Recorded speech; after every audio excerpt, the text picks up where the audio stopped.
Perkenalkan, nama saya Marcelino Winchester Setiawan. Saya adalah mahasiswa program studi kewirausahaan di Universitas Bina Nusantara Kampus Malang. Saya ingin mengucapkan terima kasih kepada Mas Lius karena bersedia untuk berpartisipasi dalam wawancara penelitian saya. Seperti yang saya sebutkan kepada Mas Lius sebelumnya, studi saya berusaha untuk merekomendasikan formula strategi bisnis thrifting menggunakan pendekatan audit internal dan audit eksternal, strategi alternatif SWOT dan QSPM. Wawancara saya hari ini akan berlangsung sekitar 1 jam dan saya akan bertanya kepada Anda tentang visi misi perusahaan, proses bisnis, faktor internal dan faktor eksternal. Apakah saya mendapat persetujuan atau izin dari Anda untuk merekam video dan atau audio percakapan ini? Terima kasih, tolong beritahu kepada saya jika pada titik tertentu Anda ingin aku mematikan perekam atau menyimpan sesuatu yang Anda katakan off the record. Jadi untuk pertanyaan yang pertama akan dilanjutkan oleh rekan saya. Jadi saya Tegar Nazapa Levi akan membacakan pertanyaan pertama. Bagaimana Anda menggambarkan diri Anda? Saya menggambarkan diri saya sebagai orang yang bisa dikatakan bekerja keras juga, dikarenakan faktor 2 tahun lalu ayah saya sudah meninggal, sehingga saya harus menggantikan kepala keluarga ini. Sedangkan saya adalah anak tunggal. Jadi modal yang didapatkan dari orang tua juga itu saya kembangkan untuk menjadi usaha seperti ini. Jadi saya menggambarkan diri saya sebagai orang yang harus, bukan yang mau tapi harus dijadikan seorang yang bekerja keras. Seperti itu. Terima kasih. Saya juga pertanyaan kedua. Apa nama bisnis Anda dan bergerak di bidang apa? Nama bisnis saya adalah Sanliu.co. Nah, itu bergerak di bisnis sandang yang bernotabene sebagai bisnis thrift. Thrift itu baju bekas. Untuk pertanyaan ketiga, apa yang memotivasi Anda dalam menjalankan bisnis ini?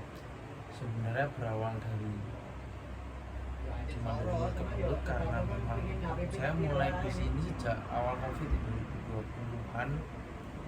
Itu saya dapat informasi mulut ke mulut tentang thrifting ini, karena sebelumnya kan kita kenal dengan awul-awul atau dalbu mungkin ya, karena kalau mungkin awal-awal atau dalbu itu kan barang yang didapat itu kan belum dicuci, belum bersih.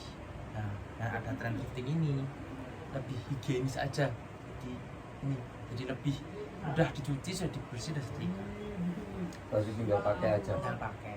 Jadi itu yang membuat saya buat kayak ini, ada peluang bisnis baru dengan harga barang yang didapatkan juga banyak, walaupun ya kita sebut aja bal ya.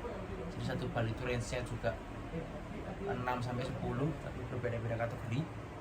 Dan HPP per pieces itu bisa dikatakan murah. Jadi ya dapatnya bahannya seperti ini, tapi dengan HPP yang sekitaran 50 sampai 100 ribu aja. Jadi itu bisa bisa jadi peluang bisnis untuk kayak mendapatkan keuntungan yang bisa lebih 2 kali lipat, 3 kali lipat lah kalau pada saat itu awal-awal. Itu motivasi saya. Pertanyaan selanjutnya ini, sudah berapa lama Mas di bisnis ini? Sebenarnya dari awal COVID itu, dari pertengahan tahun 2020 sampai sekarang. Dari 3 tahun dan 2,5 3. Untuk pertanyaan kelima, apa masalah utama yang dihadapi dalam bisnis? Sebelumnya itu masih aman-aman aja ya. Thrifting itu masih, emang kebanyakan orang thrifting itu tahu kalau bisnis ini tuh sebenarnya masih ilegal, dikarenakan kebijakan dari pemerintah pun itu juga belum menulis dengan jelas apakah ini barang-barang seperti ini diperbolehkan masuk apa enggak. Tapi ya kembali lagi, kendalanya yang baru itu kemarin itu sebenarnya kan pemerintah menegaskan, tapi kan setelah diruntut sebenarnya yang baru saya dapat info terakhir itu ternyata thrifting cuma sebagai kambing hitam, dikarenakan ya tidak ada penurunan pendapatan bagi orang-orang yang menjual lokal dan lain-lain. Dan sekarang ya berperang dengan negara hitungannya, karena memang sekarang Jokowi pun sudah menyatakan bahwa thrifting itu harus diberantas. Sampai beberapa info juga supplier bal buat baju-baju seperti ini tuh udah mulai diberantas sama pemerintah. Jadi kita sebagai orang pelaku usaha thrifting tuh merasa terhambat juga karena suppliernya juga udah mulai hilang-hilangan juga karena nggak berani kan. Kendalanya sekarang seperti itu sih. Kayak saja dilanjutkan oleh teman saya.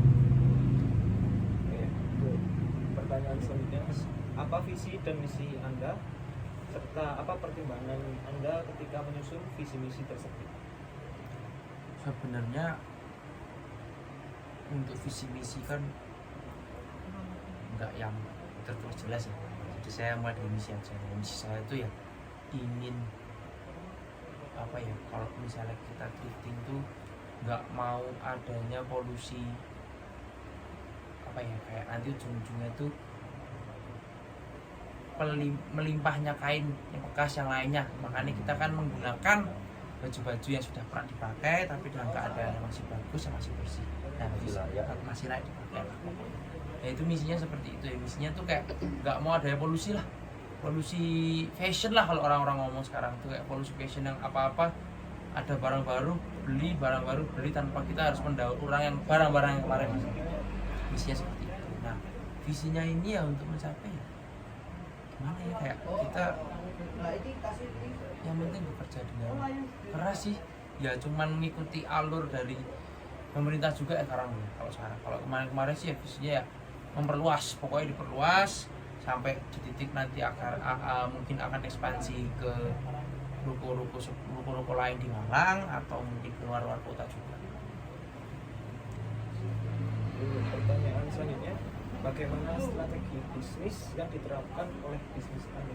Strategi bisnisnya ini awalnya kan sebelum ada masalah itu kan kita masih buka toko ya, karena masih benar-benar boleh, jadi belum ada pembatasan kan kayak sekarang. Kemarin sih ya saya strategi bisnis saya menggunakan offline store dan online store. Online store saya menggunakan sosial media seperti Instagram, TikTok, dan WhatsApp group pun juga bisa digunakan itu dari segi online. Kalau offline ya kita mempromosikan secara online. Kalau di offline store kita lagi ada sale atau apa itu. Kalau sekarang ya kita lagi full online sampai keadaannya. Selanjutnya, faktor politik apa saja, Mas, yang mempengaruhi bisnis? Ya sebenarnya kembali lagi ke pernyataan saya tadi, politiknya emang karena sebenarnya tuh ini masih ilegal kan karena belum diizinkan oleh pemerintah dan oleh hukumnya. Sedangkan kalau kita sebagai thrifting sudah terlanjur menyebur di tempat ini, di situasi seperti ini, sudah modal segitu banyaknya, ya kalau menurutku kendalanya sekarang ya aku ingin pemerintah itu segera mengklirkan, jangan memutuskan sebelah pihak untuk tidak memperbolehkan thrifting. Kita sebagai thrifting ya mendingan dipajakin aja gitulah omongannya, kayak seperti ya rokok-rokok lah gitu. Kayak nggak apa-apa kok kita pajakin, nanti HPP naik juga ya paling berapa ribu, nggak apa-apa. Sebenarnya itu sih kendalanya. Berarti masalah regulasi ya? Ya masalah regulasinya masih rancu. Ya masih rancu banget soalnya. Jadi sebenarnya pelaku pihak bisnis thrifting ini ya karena pemerintah kan regulasinya masih rancu. Nah pengennya jangan cuman dihadang aja, ya, tapi dikasih solusi ya. gitu. Sekarang kan juga mau ngomong aja dari Sabang sampai Merauke, setiap kota tuh pasti ada penjual thrifting, entah itu thrifting atau kita sebut awul atau kita sebut dalbok. Nah kalau semisal memang akhirnya ditutup secara sebelah pihak doang, ya takutnya ketika aku ini akhirnya tidak melanjutkan kuliah, semisal ya saya sudah 10 tahun berkecimpung di dunia thrifting, tahu-tahu langsung dihabisin semua. Saya nggak ada modal pendidikan, saya juga udah mengeluarkan modal sebanyak itu di thrifting selama 10 tahun. Itu nanti akan menaikkan pengangguran di Indonesia menurut saya. Dari faktor politik, sekarang faktor ekonomi apa saja, Mas, yang berperan terhadap bisnis Anda? Faktor ekonominya itu sebenarnya bisa dibilang juga nggak sebegitu berdampak kalau di Indonesia loh, karena memang kita ngambil barang-barang ini semua dari luar negeri, dari Korea, dari Jepang ya, dengan harga yang notabene hampir sama, jadi tidak ada kenaikan, tidak ada penurunan, karena memang yang masih menentukan harga emang supplier doang, belum pemerintah yang memberi pajak. Jadi so far masih nggak ada kendala sih untuk harga bal dan produksinya, ya stocking lah kita ngomong, stok bukan produksi lah, kayak lebih ke arah stok barang.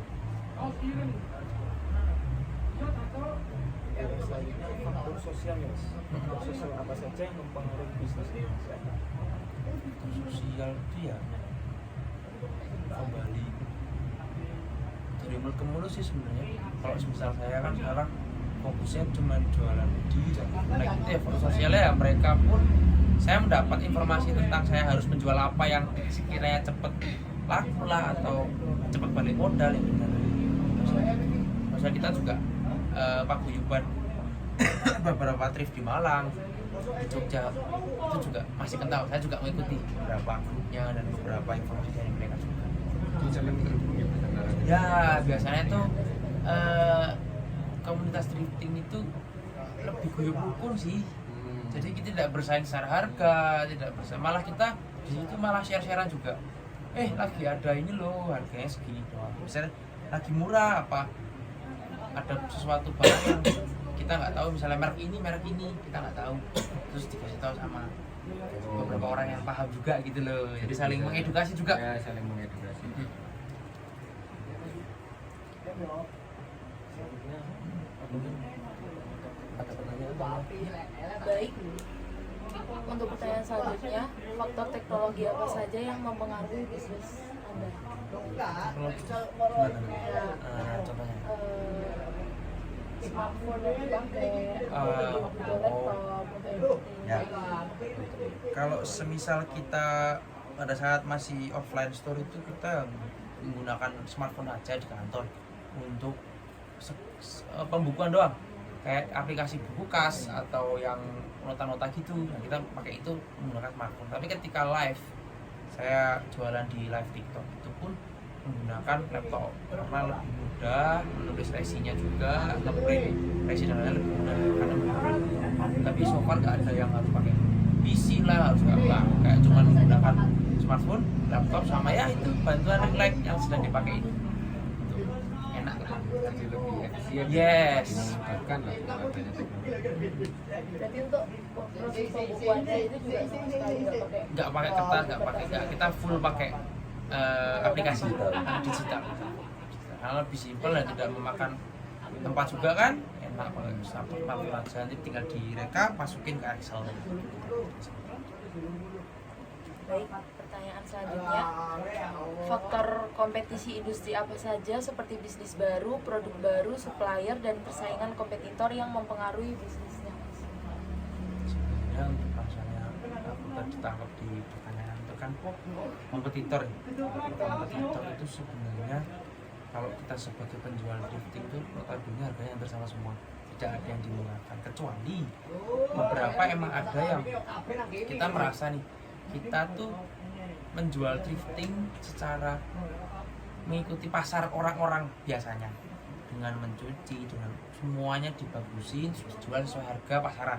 Tapi ada oknum-oknum yang memiliki lompatan usaha, seperti dia tidak bisa lanjut di F&B, terus akhirnya dia lompat menggunakan modal dari F&B itu ke drifting. Biasanya orang-orang itu cuman dari bal dibuka langsung dipajang dengan harga tanpa melihat brand, tanpa melihat bahan, tanpa melihat ukuran dan segala macamnya, itu langsung dipukul rata semua. Jadi kita sebagai seller kan kayak kok nggak pakai seni jualannya, karena emang sebenarnya aku tuh jualan drifting itu emang diajarin sama beberapa tetua-tetua yang ada di Jogja dan di Malang tuh, drifting soal seni. Jadi dimana kita nyeni buat mencari barang yang wow harganya, dengan bangganya mendapatkan harga yang murah, kita cuci, nah akhirnya kita jual lebih mahal. Seninya di situ. Nah untuk kompetitornya kita masih, ya kita tidak menyalahkan mereka yang memiliki modal lebih tinggi, dengan mereka bisa balik modal dengan cepat, dengan keuntungannya sedikit, kita tidak memasalahkan. Cuman ya gitu, kita ya cuman merasa merasakan aja buat kita ya, tapi kita nggak berusaha membuat mereka buat nggak kayak gitu lagi. Itu haknya mereka, itu kita nggak mau ikut campur di pasarnya mereka. Bisa dibilang kode etik sih mas sebenarnya. Ya. Baik, pertanyaan selanjutnya. Bagaimana faktor fungsi manajemen seperti perencanaan, pengorganisasian, motivasi, staf dan pengendalian yang terjadi pada bisnis Anda? Kalau secara simpelnya tuh pengorganisasian Iya, yang kayak- untuk pegawai ya, ya. pegawai. Kalau saya tuh sekarang ya, saya hanya memiliki 2 pegawai. 2 pegawai itu cuman saya suruh live di TikTok dengan saya kasih modal dalam bentuk barang ya, bukan dalam bentuk uang. Saya dalam bentuk barang, dan mereka sebulan itu harus mencapai target. Kalau misalnya mereka tidak bisa mencapai target, misalnya saya potong gajinya. Jadi kalau misalnya mereka mau full fee dari gajinya itu mau full, dan mereka harus memenuhi target. Sisanya paling sebelum ini ada masalah di titik ini, saya ada pegawai buat jaga di toko, tapi gara-gara memang lagi ada fenomena seperti ini ya, toko sementara ditutup. Jadi sementara saya hanya memiliki 2 pegawai dengan kontrak tanda tangan saya dan tanda tangan mereka. Jadi saya menggunakan kontrak yang jelas, tanda tangan dan materai juga. Berarti untuk gajinya itu sesuai target Sesuai penjualan target. ya? Jadi kan biar fleksibel juga, biar kita juga nggak terlalu banyak. Takutnya nanti kita ngasihnya terlalu banyak, mereka dapatnya mereka mencari dengan enak-enakan aja karena ya gajinya seperti itu. Karena kan kita usaha ya, pendapatannya juga nggak bisa kita tebak buat bulan depan seperti apa, 2 bulan seperti apa ya. Kita maunya target aja. Kalau misalnya mereka targetnya tercapai ya udah saya kasih full biaya segini. Tapi kalau misalnya nggak aja biar sama-sama enak. Jadi mereka juga semangat karena mereka ada hasil yang memuaskan ketika mencapai target. Ya juga enak ketika mereka mencapai. Jadi untuk gaji yang sesuai target itu emang dari dulu apa dulu sempat ada gaji tetap? Baru sebelumnya masih ada menggunakan harian. Sebelumnya pakai harian, tapi karena penghasilan harian itu juga nggak bisa kita karena mereka taunya udah aku dibayar segini, ya aku segini, ya aku tak cukup tok. Kan aku yang jadi kayak aku bayar kalian segini tuh kalian nggak balikin aku dulu, pantas gitu loh. Akhirnya aku mengubah regulasi dengan menggunakan target aja, kan biar kalian enak juga mendapatkan yang banyak, saya juga enak ketika mendapatkan target. Terima kasih. Pertanyaan selanjutnya dilanjutkan oleh rekan saya, Marcelino. Bagaimana faktor pemasaran yang terjadi pada bisnis Anda? Untuk pemasaran itu saya full menggunakan sosial media.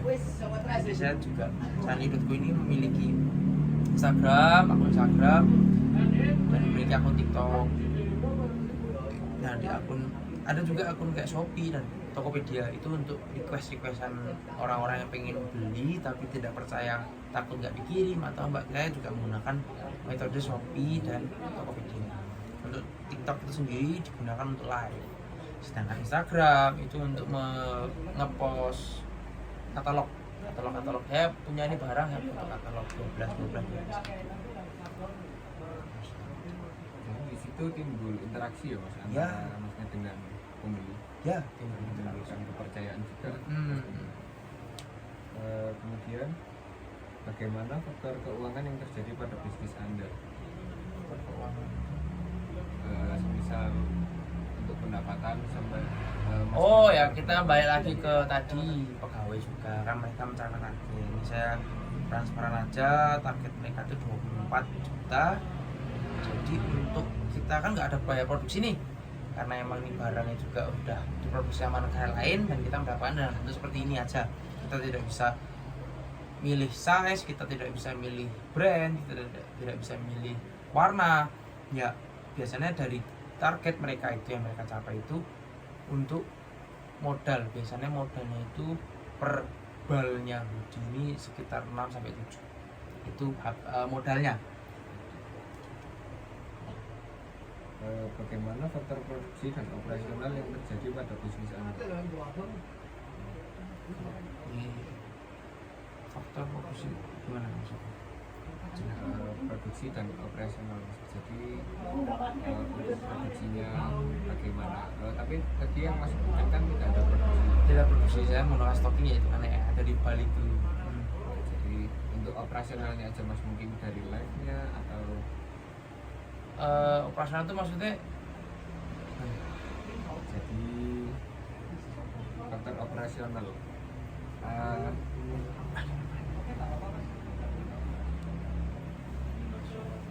Jadi misalnya operasionalnya ada berapa di sehari-hari di toko. Oh, Iya. itu menggunakan ya kan sekarang pendapatan utama Sali itu cuma dari live TikTok doang dengan target mereka tadi. Jadi saya cuma menggunakan beberapa kali itu udah nominal 24 udah bisa untuk di stok, sudah bisa untuk makan mereka. Jadi mereka dapat gaji pun mereka juga dapat jatah makan selama beberapa minggu. Saya taruh duit di situ. Nih buat kalian. Yang penting jangan minta sebelum 2 minggu. Biasanya dari penghasilan itu juga. Operasional tuh kayak ya gitu. Untuk biaya modal juga dari situ Dari atau situ juga. diambil dari yang lainnya? Sebenarnya biaya modal dari situ juga. Awalnya Oh, awalnya. kalau awalnya tuh dulu saya modal ya dari orang tua sama ada, kalau sekarang tuh kalau tahu tuh di BRI ada kredit usaha rakyat, Oh iya. saya juga pakai itu ya, itu sekalian menambah tanggung jawab saya juga gitu loh. Iya.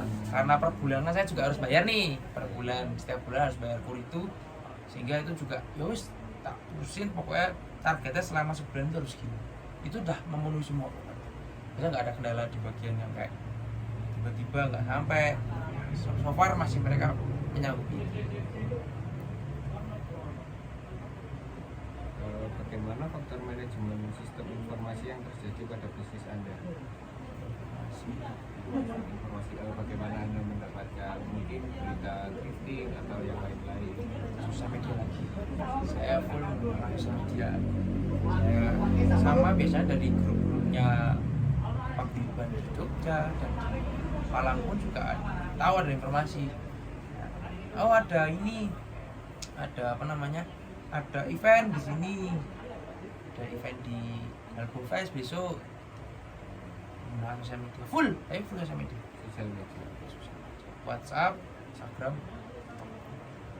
Jadi hampir seluruh platform ya mas ya? Iya, hampir semua platform karena memang ya kita juga nggak bisa dong kita cuma buka toko tanpa kita memberitahu ke masyarakat Malang gitu.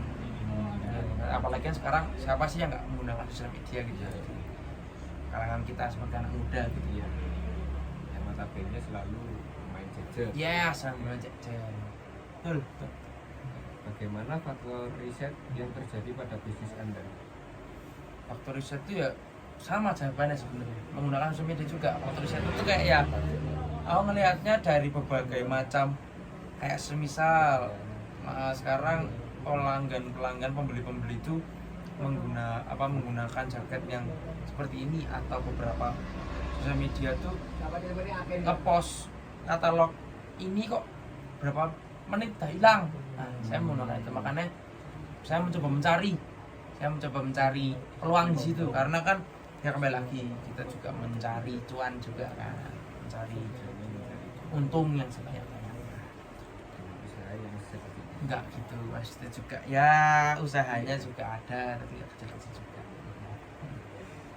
Sebelum kita mengakhiri wawancara ini,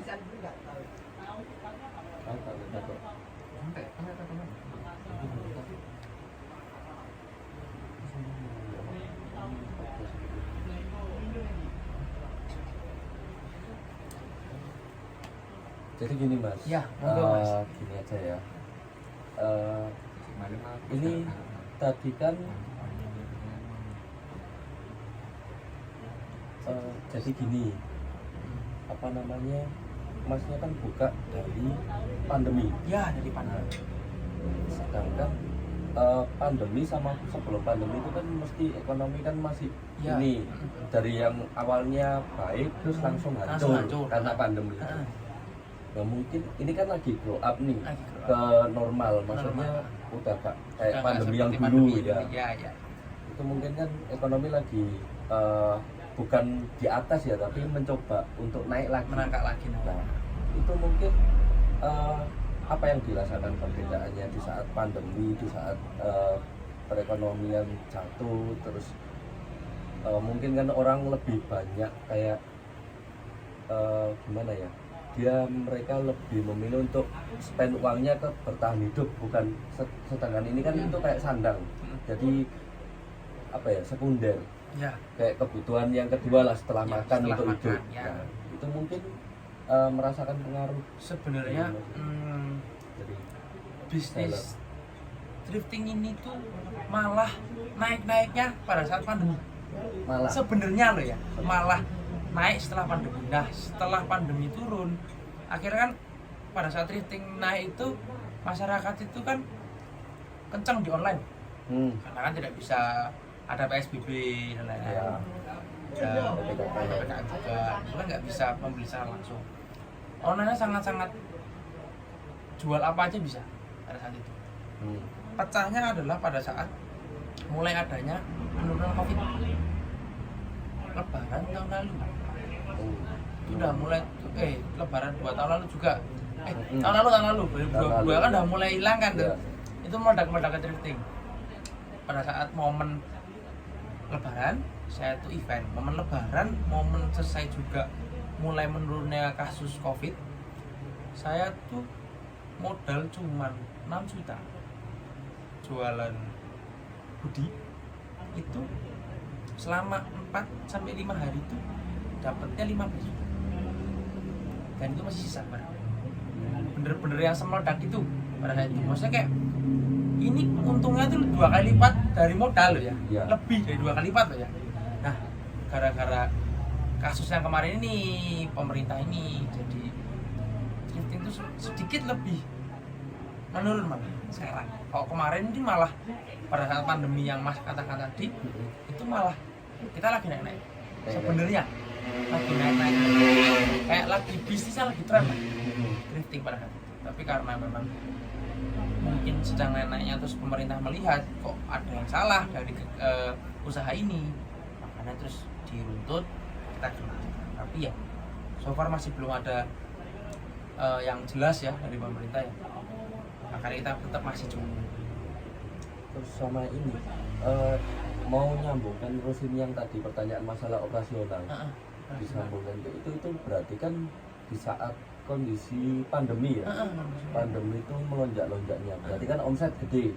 Gede. Nah, omset gede jauh lebih gede daripada biasanya, otomatis di situ pendapatan toko bisa dikatakan nggak stabil dong, Ya, karena itu kan cuman apa ya, kayak euforianya COVID Euforia aja. COVID aja. Setelah COVID nanti terus turun lagi. Turun lagi. Nah, mungkin ada strategi yang disiapkan kayak misal buat menanggulangi itu biar apa ya, biar tetap jalan, karena kan juga stable gitu ya. ya tetap stabil, karena kan juga gak baik kalau misal terlalu apa ya, terlalu menikmati euforia itu. Takutnya ketika udah nyaman, katakanlah omsetnya pada saat itu bisa sampai 2 kali lipat. Ya. Cuman kan untuk kedepannya kan belum tentu bisa, bahkan untuk balik modal pun juga belum tentu bisa. Nah, itu untuk biar bisnis ini tetap bisa berjalan lebih lanjut lagi, itu mungkin ada strategi yang disiapkan gitu. Sebenarnya ketika kita lagi untungnya bisa lebih dari 2 kali lipat itu, kita jangan langsung, misalnya sekarang gini, saya punya 6 juta, saya buka 1 bal, gara-gara event yang kemarin saya untung 2 bal, ya kan hitungannya, berarti kan saya dapat 15. Strategi saya adalah ketika 1 bal ini kemarin dapat 15 juta ini dan masih ada sisa, saya cuma menggunakan 6 juta dari 15 juta itu untuk ngebal 1 lagi. Nah, 9 juta saya keep tuh beberapa juta buat saya, kalau orang ngomong itu adalah self reward untuk saya juga. Dan pada saat itu tuh kita belum ada toko, jadi toko ini tuh baru berdiri tahun ini, awal tahun ini. Tapi Sanliu itu sudah ada sejak 2020. Jadi pada saat itu memang kita tidak memikirkan pegawai, kita tidak memikirkan listrik, tidak memikirkan internet, ya itu tanggungannya dari ya keluarga. masih tanggungan keluarga di mana tetap bayar listrik, tetap bayar itu, dan saya menggunakan kesempatan itu untuk meminimalisir pengeluaran. Terus ini juga apa namanya, saya ada beberapa pertanyaan. Jadi ini kan offline store untuk sekarang ya, offline store sama online store. Itu yang lebih kencang online ya, online ya. Jauh. Terus sama ini, kalau misal dia di bisnis F&B ya, yang saya tahu Ya. itu kan ada waste, itu istilahnya barang yang gak kejual pada hari itu, cuman udah diproduksi gak kejual. Ya. Nah, sedangkan ini mungkin kan bukan masuk kayak waste kayak Nggak gitu, bisa cuman busuk lah ya. iya nggak Nah, bisa bisa gitu. busuk. Cuman kan ada beberapa barang yang mungkin Nggak laku-laku. ya nggak laku-laku Ah. atau nah itu gimana cara biar itu mungkin diobral atau dilempar ke online semua atau gitu? Jadi strateginya udah mulai bisa ketata ya, karena emang saya juga sudah mulai online sejak Januari kemarin. Saya sudah mendalami live di TikTok. Saya tuh sekarang menemukan solusi di mana barang-barangnya bagus. Jadi itu setiap bal itu saya misalkan hoodie itu ada 150 pieces. Nah kemarin tuh saya dapat 50 pieces itu yang bisa dijual di atas 100. Jadi sekarang saya jualin semua yang grade A. Jadi kalau di Palu ada grade A, grade B, grade C. Nah grade A ini tuh saya dapat 50 pieces. Saya jual semua dengan harga di atas 100 tapi nggak pukul rata. Ada 150, ada 200, ada 300 sesuai dengan kualitas dan brand. Saya jual semua sampai dia hampir nutup di angka 6 juta, baru saya obral barang-barang yang biasa-biasa, bener-bener yang sampai yang ketika emang biasa minusnya sampai parah, berarti grade C ya. Itu ketika ada yang mau beli hoodie biasa dengan harga 50.000 saya gratis. Karena emang saya sudah tinggal dikit lagi tahu targetnya untuk mendapatkan satu bal. Ketika ada satu bal, ya udah kita jual online 30 dengan segala merek, segala bentuk 30 ribuan. Karena apa? Cari untungnya di situ. Ketika emang satu bal itu sudah balik modal lah, sisanya itu dibuat ya itu buat untung-untungan, buat kita misalnya mau ngapain, mau save reward itu juga menggunakan ya itu. Ketika kita sudah kerja keras di awal, udah dapat nih tanda poin, orang-orang ngomong poin, udah langsung diobral 30 ribuan, 40 ribuan, paling mahal 50. Yang brand-brand yang misalnya kayak Adidas, Nike yang aslinya kita jual 50, gara-gara sudah nutup kita jual 70. Berarti lebih ke harganya ya. Kita mainin Main harga. Main. Tapi untuk online pakai ads gitu atau Kita awalnya pakai ads, tapi setelah memang sudah mendapatkan masa, kita stop ads. Ya, mereka sudah tahu juga kita di mana, mereka sudah cukup, mereka tahu sendiri, kita nggak perlu harus nge-ads lagi, lagi. Udah sana di situ. Sebenarnya enak aja sih. Ads itu nggak harus yang setiap minggu sekali, sebulan sekali, kita nggak. karena fokus ke like-nya aja. Sama katalog di Instagram.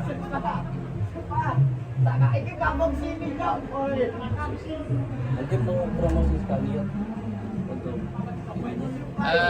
Buat teman-teman yang lihat video ini, kalau mau nyari barang-barang buat lebaran besok, kita lagi juga lebaran ya, boleh dicek Instagram kita di sanli.co, atau kalau mau ngabuburit juga boleh join di live TikTok kita di sanli.co 4. Jadi kita sebenarnya ada kendala juga, mau cerita aja ya. TikTok itu sebenarnya tidak mengizinkan kita buat seperti ini. Jadi makanya kita memiliki 4 akun dengan 3 akun sudah ke-ban. Jadi masih menggunakan akun keempat ini. Nah kalau mau monggo di follow aja, siapa tahu butuh hangat-hangat. Gitu aja sih. offline store-nya di jalan. Oh, offline store ya sebenarnya indah nggak buka, belum buka lagi. Tapi kalau misalnya mau ngecek barang-barang, misalnya ada celana, ada flanel, ada hoodie, ada crewneck, langsung aja di jalan Elah Sucipto nomor 183 Blimbing, Kota Malang. Mungkin sebelum ditutup kita tadi lupa mungkin perkenalan diri, bisa diperkenalkan. Untuk saya Farel Mahendra Yusuf Setiawan, dengan NIM 25020 13611. Lanjut rekan saya. Saya Tegar Rendra Baremsi dengan NIM 250 Saya Alia Prameswari dengan NIM 25020248842. Saya Ibnu Rubianto Santrian Muntoro dengan NIM 250202824. Saya Marcelino Winchester Setiawan dengan NIM 250204989. Sebelum kita mengakhiri wawancara ini, apakah ada sesuatu tentang strategi bisnis, faktor internal dan faktor eksternal pada bisnis Anda yang ingin Anda sampaikan? Mungkin ada tambahan atau mungkin udah cukup? Dengan ini saya mengucapkan terima kasih ya Mas atas waktunya, atas motivasi yang akan membantu produk kami ke depannya. Iya, sekali lagi terima kasih.